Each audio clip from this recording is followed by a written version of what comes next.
तुम साहित्य बहिर से ही मो प्रिय जन्मभूमि विषय प्रथम पाराटी पढ़ी आज आम तार द्वितीय पारा पढ़ा। प्रथम मो गीतटी को आवृत्ति करुच्ची, तमे मैंने मो सहित आवृत्ति कर।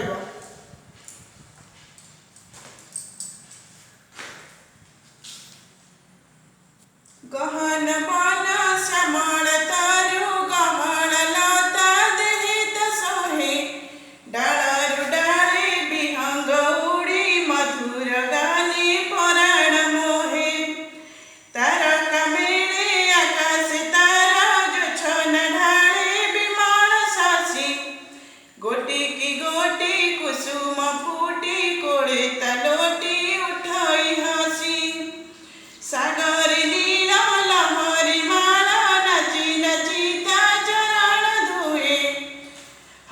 हसी का खेली खेली का झरणा केते सरागे तार देहटी छुए। एबे बोली देले तापरे मु तार किछि कठिन शब्द लेखुची ताको आमे लेखि नबा। ए शब्द लेखि नबा। अच्छा पिला माने आमे शब्द तक लेखि नेले एबे मु से पद गुड़ी बुझाऊँ। पूर्व थर आम बुझीले जे जननी और जन्मभूमि आमर कहीं प्रिय, से जन्मभूमि विषय आ कि कथा मुझे कहूँ।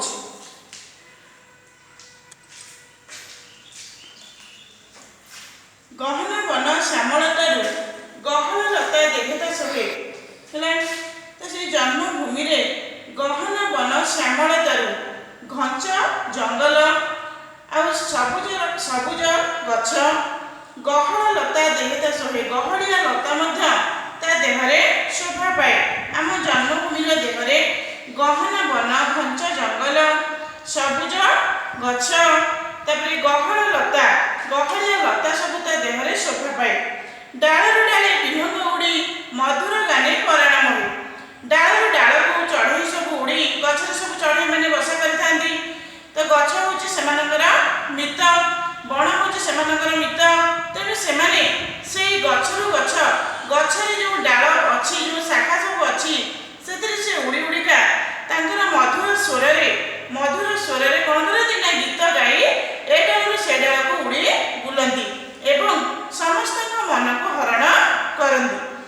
तारका मेले आकाश तार जोछना ढाले विमल शशि पुणी आउ कौन हुए ना तारका मेल तारका कहले तारा आकाश जो आम तारा देखुचे तो से तारा मेल गोटे जन्म थाए तो से तारका मेले आकाश तार जोछना ढाले विमल शशि है से तारका मेल तारा मान गहन आकाश जोछना ढाले से विमल शशि तोफा जह्न बा सफा जह्न निर्मल जह्न कौन करे ना चंद्र किरण ढाली थाए धरा पृष्ठरे गोटी की गोटी कुसुम फुटी कोलेता लोटी उठाई हसी तापर कौन है ना गोटी की गोटी से धरा पृष्ठरे गोटी की गोटी कुसुम फुटी से कौन हुए ना कोलेता लोटी उठाई हसी ता कोलरे सब विभिन्न रंगर विभिन्न प्रकार फूल फुटी तार सौंदर्य को आहुरी द्विगुणित कर देइथांती आम जन्मभूमि सौंदर्य को है सागर नील लहरी मेल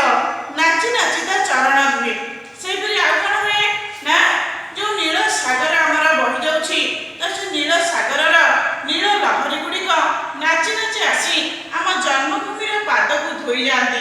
तुम मैंने जाते देखि समुद्र आमर पुरी अच्छी तो से पुरी समुद्र देखिच देख सब ढेउ गोटे पर गोटे ढेउ आसी सब कौन हुए ना से बाली को छुईकरी पुणी फेरी जाती से पूरा से नाची नाची नाची नाची होकर तरंगायित रूप में आसी कौन करती ना नाची नाची आसिक से जन्मभूमि पाद को छुईकरी पुणी फेरी जाती। सागर नील लहरी मेल नाची नाची ता चरण धुए है नील सागर नील लहरी मेल कौन करती ना नाची नाची आसी आम जन्मभूमि पाद को छुई जाती। खेली खेलिका झरणा केते सरागे तार देहटी छुए आ कौन हुए ना झरणा देखि सब पहाड़ कंदर सब झरणा बहुथिबो तो से झरणा कुळु कुळु शब्द करी नाची नाची आसी खेली खेलिका आसी से ଜନ୍ମଭୂମିର ଦେହକୁ ଅତି ଆଦରର ସହକାରେ ଅତି ସରଗର ସହ ସ୍ନେହରେ ସେ କ'ଣ କରେ ନା ଛୁଇଁ ଛୁଇଁକିରି ଆସିଥାଏ, ଯାହାକି ଜନ୍ମଭୂମିକୁ ଅତି ଆନନ୍ଦ ଦେଇଥାଏ। ତାକୁ ମାତୃତ୍ୱର କ'ଣ ପୁରା ପୂର୍ଣ୍ଣତା ମିଳିଥାଏ। ଯେମିତି ମା ଆମକୁ ତାର ଛୁଆମାନଙ୍କୁ କୋଳରେ ଧରି ସେ ତାର ମାତୃତ୍ୱର ପୂର୍ଣ୍ଣତା ପାଇଥାଏ, ତାକୁ ସବୁକିଛି ମିଳିଯାଇଥାଏ ବୋଲି ଭାବେ, ସେହିପରି ଆମ ଜନ୍ମଭୂମି କୋଳରେ ମଧ୍ୟ ଏହିସବୁ ଯେଉଁ କ'ଣ ଆମର ଯେଉଁ ତାରକା ମେଳରେ ଆକାଶରେ ଯେଉଁ ବିମଳ ଶଶୀ ଯେଉଁ ଜହ୍ନ କିରଣ ଢାଳିଥାଏ, ତାପରେ ସାଗରର ନୀଳ ଲହରୀ ଗୁଡ଼ିକ ତା ପାଦକୁ ଛୁଇଁଯାଏ ଏବଂ ଝରଣା କୁଳୁ କୁଳୁ ଗୀତ ଗାଇ କୁଳୁ କୁଳୁ ଶବ୍ଦ କରି ଖେଳି ଖେଳିକା ଆସି ତା ଦେହକୁ ସ୍ନେହରେ ଛୁଇଁଯାଏ। ତାପରେ ଗଛ ଡାଳରେ ଚଢ଼େଇମାନେ ବସା ବାନ୍ଧିକିରି ଯେଉଁ କିଚିରି ମିଚିରି ଶବ୍ଦ କରି ଏ ଡାଳରୁ ସେ ଡାଳକୁ ଉଡ଼ି ବୁଲନ୍ତି, ଏସବୁ ତାକୁ ଅତ୍ୟନ୍ତ ସୁଖ ଦେଇଥାଏ ଆଉ ତାର ମାତୃତ୍ୱର ପୂର୍ଣ୍ଣତା ତାକୁ ଆଣି ଦେଇଥାଏ ଆମ ଜନ୍ମଭୂମିକୁ। ପିଲାମାନେ ଆମେ ପଦ ଗୁଡ଼ିକ ବୁଝିଲେ, ଏବେ ମୁଁ କ'ଣ କରିବି ନା ତାର ସେଥିରୁ କିଛି ପ୍ରଶ୍ନ ପଚାରୁଛି ତୁମମାନଙ୍କୁ, ତୁମେମାନେ ମୋତେ ତାର ଉତ୍ତର ଦେବ। ତାପରେ ଆଉ କିଛି ଆମେ ତାର ବ୍ୟାକରଣ ଅଛି, ବିଷୟ ଭିତ୍ତିକ ତାର କିଛି ବ୍ୟାକରଣ ଅଛି, ଆମେ ତାକୁ ଲେଖିଦେବା। ପ୍ରଥମେ ପ୍ରଶ୍ନ ପଚାରୁଛି, ପକ୍ଷୀମାନେ କେଉଁଠି ଉଡ଼ିଥାନ୍ତି? ଡାଳରୁ ଡାଳକୁ ଉଡ଼ନ୍ତି। ଆକାଶରେ ତାରାମାନଙ୍କ ନୀଳରେ କିଏ ଜ୍ୟୋତ୍ସ୍ନା ଢାଳିଥାଏ? କିଏ ଢାଳିଥାଏ? ବିମଳ ଶଶୀ। ଠିକ୍ ଅଛି। ଆଉ ଗୋଟେ ପଚାରୁଛି, ଆମ ଜନ୍ମଭୂମିର ପାଦକୁ କିଏ ଧୋଇଯାଏ? ଜନ୍ମଭୂମିର ପାଦକୁ କିଏ ଧୋଇଯାଏ? ହଁ, ଠିକ୍ କହିଛ। କିଏ ସେ? ନା ନୀଳ ସାଗରର ଲହରୀମାନେ ନାଚି ନାଚି ଆସି ଜନ୍ମଭୂମିର ପାଦକୁ ଧୋଇଯାଆନ୍ତି। ହେଲା, ସେହିପରି ଆଉ କ'ଣ ତାର ଖେଳି ଖେଳିକା କିଏ ସେ ତା ଦେହକୁ ଛୁଇଁଯାଏ? ହଁ, ଝରଣା ଖେଳି ଖେଳିକା ଆସି ତା ଦେହକୁ ଅତି ଆଦରରେ ଛୁଇଁଯାଏ।